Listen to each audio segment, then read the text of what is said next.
Hi. This is Gerard. Hi. So I'm making cookies, and I've got to the crucial point of making the cookies into shape, right? So I'm just going to walk through that part. So this is the mix, right? Part of the recipe.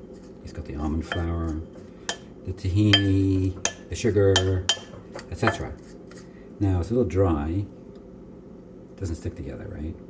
So it needs a little bit of water, but only a little bit. So let's get some water. Just a little bit of water. This is the tahini thing I used to measure the tahini, so it's got some tahini in it. Okay, let's try that. Like a few dribbles, you know what I mean, mate? You don't want to put too much in and make it stodgy, because then it's much harder to roll it out. It sticks to the rolling pin. You'll see in a minute. It's going to stick to the rolling pin anyway, but you want it not to stick too much. Okay, that's probably fine. I might add a little bit more. Okay, good. So that's good. Okay, so now this is the crucial data. This is the crucial bit. So I have this thing, which is like a former, okay? And it's just a piece of solid brass rod that I shaped. And I shaped it around my cookie cutter, which is a glass, right? So the diameter of each round is the diameter of the glass. And I can get exactly 7 out of this former. This mix will give me 13 cookies. So, I mean, that's what the recipe says. I just follow the recipe, gives me exactly 13 cookies of this size. So I get 6 on the first round, and then the second round I get 7. So I go 1, 2, 3, 4, 5, 6, and then I leave the middle because I need that for the second round, and then I get 7 on the second round. Yeah, so it's just a bit of I thought about copper because it's easier to bend, but then I thought I don't want copper touching my food.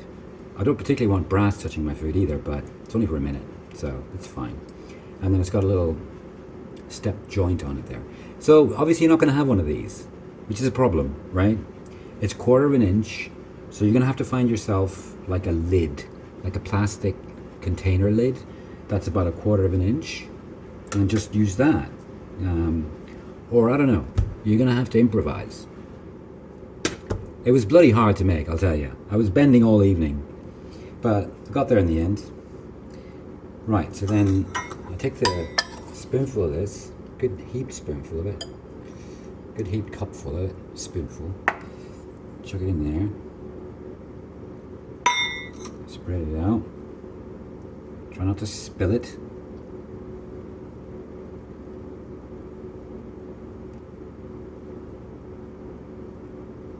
Hope that thing's still recording. I think it is. Okay, I'm gonna need a little bit more over here. There we go. I think we might have it.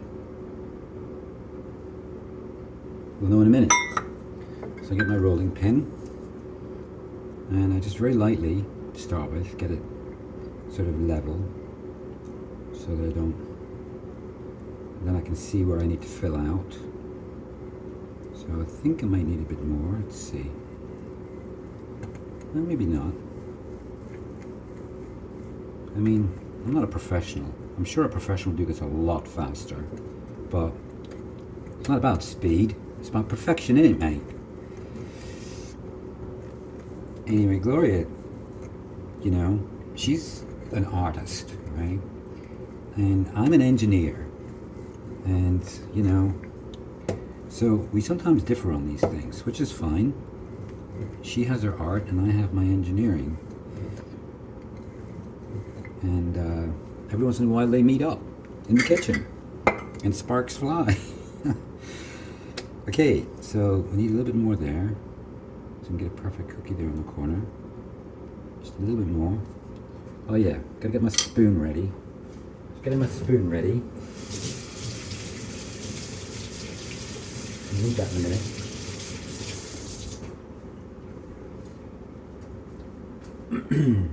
So, just finish that off.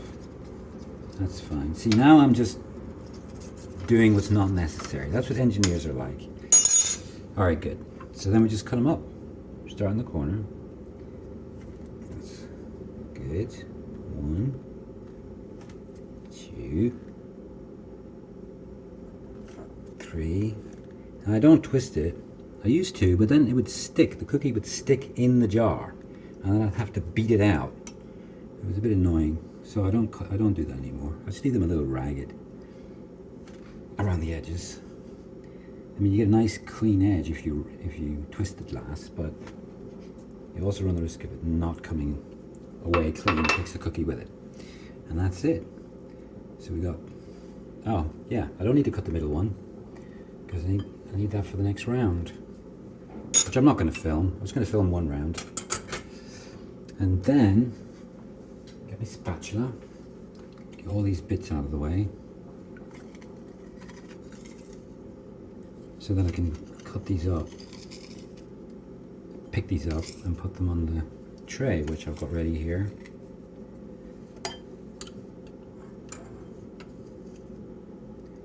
Here we go. Okay, now I'm going to put the sesame seeds on here, and more engineering. I've cut a cup to the right size so that I don't spray all over the place.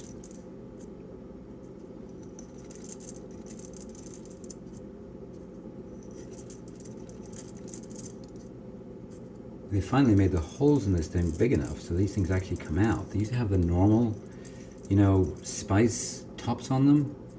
They'd be like beating the bottom of it, taking the top right off and just like dumping it on there. So finally they figured that out. We need bigger holes. There we go. Rub them in, push them in a little bit. Some of them are going to fall out anyway, but I push them in just a little bit. Okay, now I just need the old spatula. Pick them up, chuck them on here.